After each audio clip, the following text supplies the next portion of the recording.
Esto es Filosofía de Bolsillo, el podcast para aprender filosofía en cualquier lugar. Presentado por Diego Chivilotti.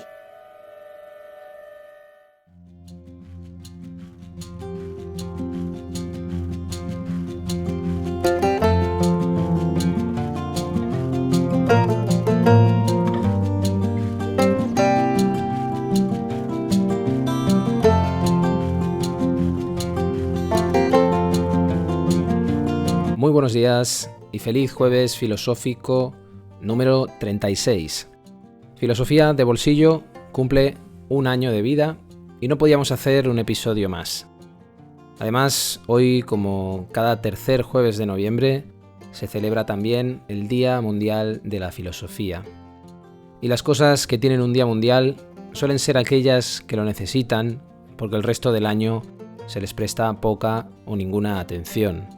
En el caso de la filosofía, parece que tengamos que estar siempre reivindicando su valor y su importancia en cualquier currículum educativo, porque hay quienes trabajan en cada reforma educativa para procurar expulsarla. Eso está ocurriendo desde donde hablo, en España, pero ocurre en otros muchos lugares. Y ocurre al mismo tiempo que crece el interés por ella en distintos lugares del mundo.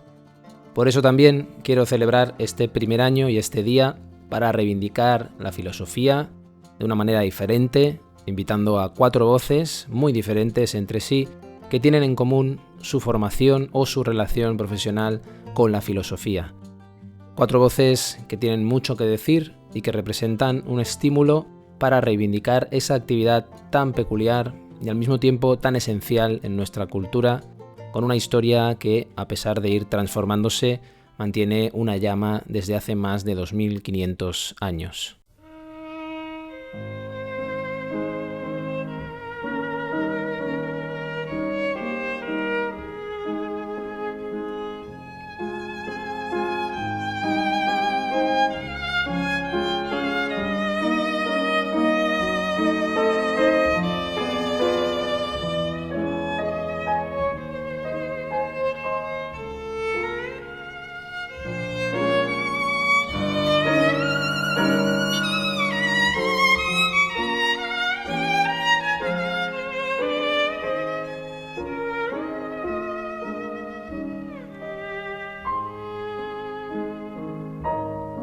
Joan Cusco y Clarasó es filósofo, profesor de estética y filosofía del arte en la Universidad de Barcelona.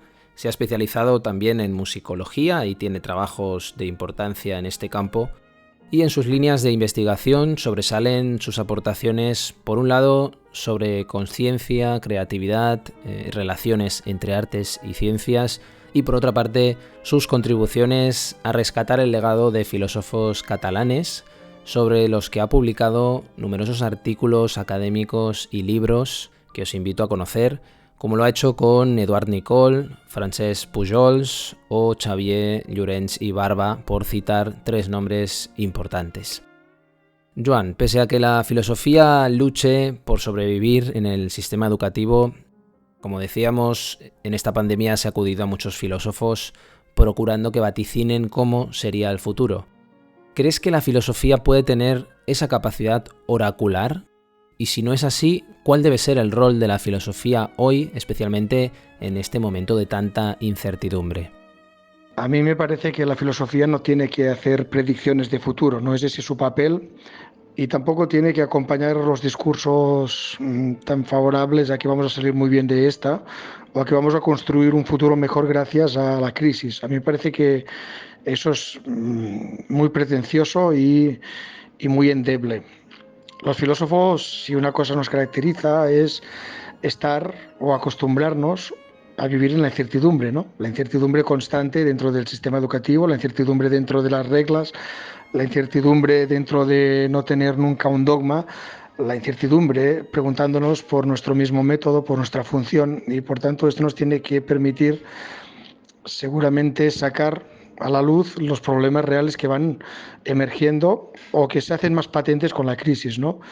¿Qué implica la vida social para el estado anímico? ¿Qué implica una educación realmente como la que estamos planteando fuera de las aulas, con la gente en la pantalla. ¿Qué implica la pantalla en la vida social y en la vida profesional? ¿Qué implica, por ejemplo, que hayan habido tantos suicidios entre los jóvenes por culpa de la crisis? En muchos países como Italia se ha hecho estadística. ¿Qué pasa? ¿Por qué hemos tratado a los mayores como los hemos tratado? Había un problema ahí latente en las mal llamadas residencias de ancianos, ¿no? Y es un problema que ha surgido, ¿no?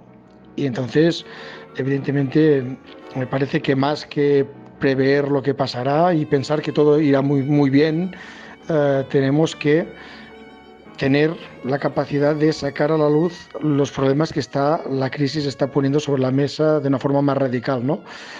Y ya veremos dónde nos llevan, pero en todo caso es evidente que nosotros, si tenemos algo, es estar acostumbrados a trabajar en la incertidumbre. La crisis provoca incertidumbre y tendríamos que tener la capacidad de señalar cosas importantes para la comunidad.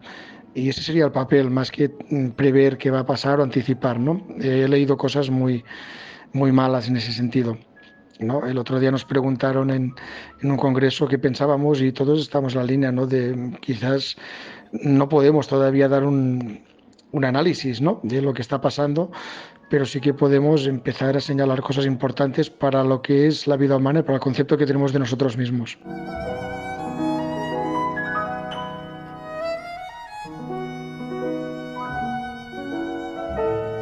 Como bien dices, podemos empezar a señalar cosas importantes y hacernos preguntas desde la filosofía. ¿Por qué crees que dejamos de hacernos preguntas en algún momento, teniendo en cuenta que el asombro y la actitud filosófica es muy común en los niños y parece que en algún momento desaparezca? Ciertamente cuando nacemos, ¿no? Tenemos mucha curiosidad, tenemos muchas ganas de aprender y aprendemos precisamente porque tenemos una gran curiosidad, ¿no? El ser humano tiene mucha curiosidad y tiene la capacidad de la atención que le permite centrar todos sus recursos cognitivos en aprender cosas, ¿no? En un tema, en una cosa y por tanto en imitar a los mayores. Esa es una cosa que los niños tienen muy viva. La creatividad, la curiosidad son temas muy, muy frágiles y se tienen que cuidar mucho. Y el sistema educativo actual tiende a no fomentar ni creatividad ni curiosidad, ¿no? Hasta el punto que hoy vemos vídeos virales de jóvenes diciendo que la educación tiene que enseñarles cosas funcionales para ganarse la vida, para ganar dinero, ¿no? Y por tanto está ganando este discurso. Eso se ha estudiado muy bien, ¿no? El ser humano el cerebro le gusta mucho las cosas nuevas, la curiosidad es un motor, pero también en un entorno malo el cerebro pues tiende al mínimo esfuerzo, el cerebro y los humanos, ¿no? Y por tanto tenemos que saber que eso es un reto, o sea, que somos curiosos, que tenemos capacidades y que cuanto más lo fomentamos más tenemos, pero también que si se fomenta poco se va perdiendo y nos vamos durmiendo en nuestra vida cognitiva y nuestra vida social, nuestra vida afectiva, ¿no? Y por tanto es un reto constante. Los niños lo tienen muy activado y nosotros tenemos que dar un entorno para que eso siga activado y tenemos que promover una cultura que trabaje esos aspectos, una educación también, ¿no? Y eso no es fácil, ¿eh? Pero sí que sabemos que tenemos la capacidad, pero que esa capacidad no es que funcione sola. Necesita un buen contexto, necesita buenas actitudes y por tanto eso se tiene que trabajar. No está predeterminado.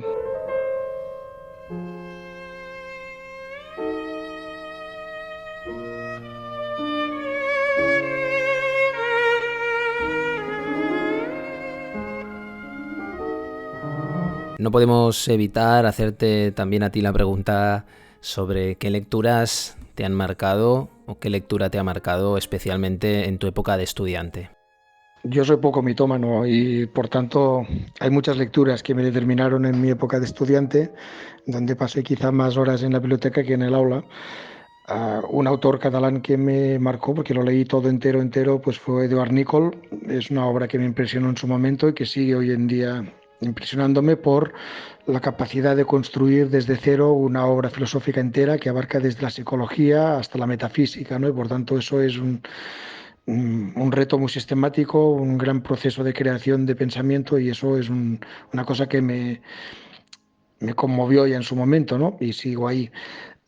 Otros autores muy importantes, pues Gilles Deleuze, ¿no? Los libros de Deleuze me abrieron nuevas puertas a nuevas maneras de pensar en su momento y por tanto eso también es importante, ¿no? Tanto la parte más sistemática en Nicole como la parte más de cuestionar, de ir más allá de Deleuze. No sé, hay muchos autores, pero bueno, quizás dos que en esa época me marcaron, pues fueron estos.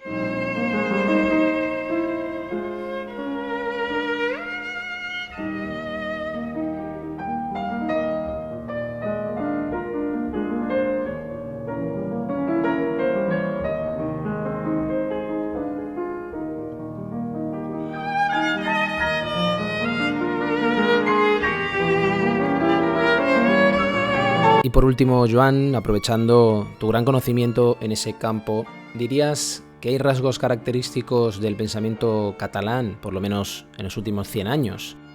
Bueno, en la filosofía catalana hay continuidades, a pesar de que es una filosofía en el siglo XX evidentemente muy discontinua por las discontinuidades en el mundo académico, por las discontinuidades políticas del país. Ha habido dos dictaduras que la han mal metido su continuidad, ha habido exilios y por tanto ha sido un siglo muy difícil para la continuidad en filosofía catalana. Pero sí que es evidente que hay continuidades entre muchos autores, a pesar de que también muchos de ellos no se leyeron entre ellos, y ese no es un problema solo nuestro, sino de muchas culturas filosóficas europeas. Y también hay un problema porque mucha filosofía se produjo en la prensa, y por tanto, pues se quedó ahí y hubo una dificultad de transmisión. A pesar de ello, ves en autores muy diversos, muy dispares, un interés muy vivo por partir siempre de la psicología. Eso es una constante que aparece en muchos autores, ¿no? No partir de ideas presupuestas, sino intentar partir de lo más concreto en la vida humana. También es muy importante el aspecto de construir una antropología filosófica acerca de aquello que somos y de aquello que hacemos, y eso lo vemos en diferentes también autores y hay aportaciones muy interesantes.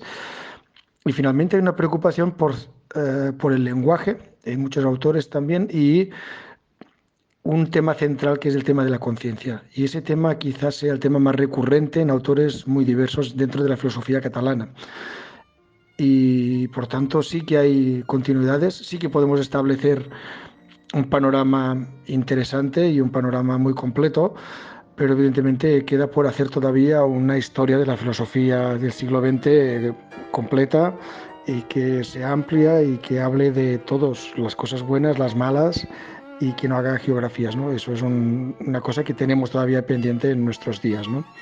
Pero sí que para mí hay temas, maneras de tratar los temas también interesantes, y por tanto sí que hay alguna cosa así. Si te tuvieras que quedar con autores esenciales del pensamiento catalán durante el siglo XX, ¿con cuáles te quedarías? Autores, bueno, últimamente estoy trabajando los autores más heterodoxos, ¿no? Para ver el otro lado de la filosofía, pero autores fundamentales hay muchos. Yo pienso, por ejemplo, hay un autor importante que por eso su obra se tradujo enseguida al alemán, al francés, al italiano, que es Ramón Turró, ¿no? Ramón Turró, la investigación sobre qué quiere decir ser humano y qué quiere decir la conciencia y cómo ir más allá de la modernidad y del idealismo alemán, pues eso es muy importante. Ramón Turró tiene una obra importantísima con una repercusión internacional muy importante ya en su día, pero que hoy en día no se trabaja mucho, ¿no? Pero para mí es un autor fundamental.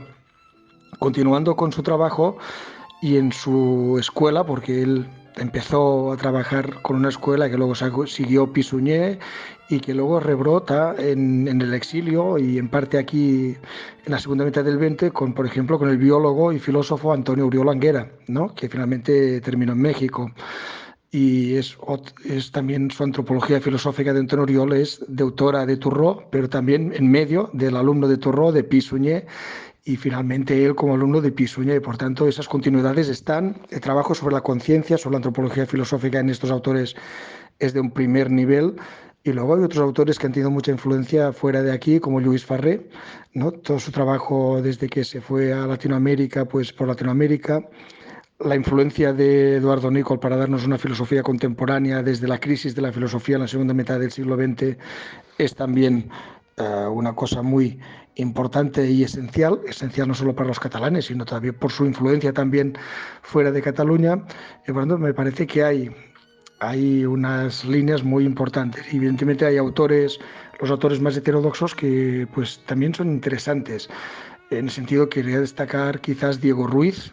Diego Ruiz es un autor que también su obra se publicó en diferentes idiomas en su momento, tanto en castellano como en catalán, evidentemente, pero también en alemán, en francés, en italiano, y por tanto es un autor muy interesante también desde esta perspectiva heterodoxa y de reconstrucción de todo el pensamiento occidental en el siglo XX, ¿no? Y sus aportaciones son muy vitales, muy vitalistas, ¿no? Y por tanto me parece que sí, que hay algunos autores a destacar con obras que todavía hoy tienen interés y aportan cosas y nos sitúan en muchos debates actuales. Evidentemente están más conocidos, ¿no? Nicol, Ferrate Mora, hay unos cuantos otros que también podemos trabajar, ¿no? Eugenio Dors, etcétera.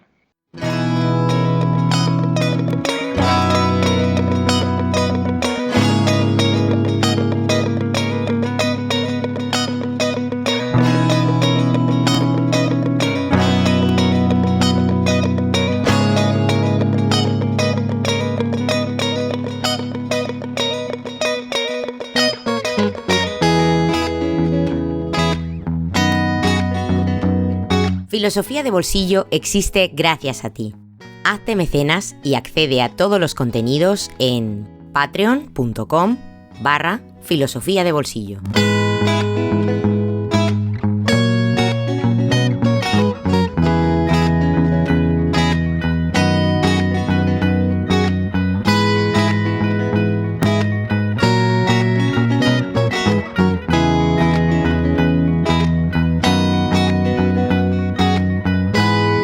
Deseando que el Día de la Filosofía sea también mañana y pasado y todos los días, y deseando seguir cumpliendo años junto a vosotros.